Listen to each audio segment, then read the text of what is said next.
মাগুরায় বোনের বাড়িতে বেড়াতে যাওয়া ৮ বছরের শিশুকে ধর্ষণের ঘটনায় আসামিদের জিজ্ঞাসাবাদের জন্য ৭ দিনের রিমান্ড আবেদন করে পুলিশ।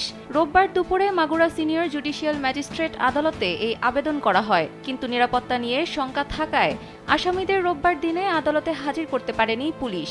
জানা যায়, পরিস্থিতি বিবেচনায় রোববার গভীর রাতে রিমান্ড আবেদনের শুনানি করেছেন আদালত। রোববার রাত ১২টার পর শুরু হয় রিমান্ড শুনানি।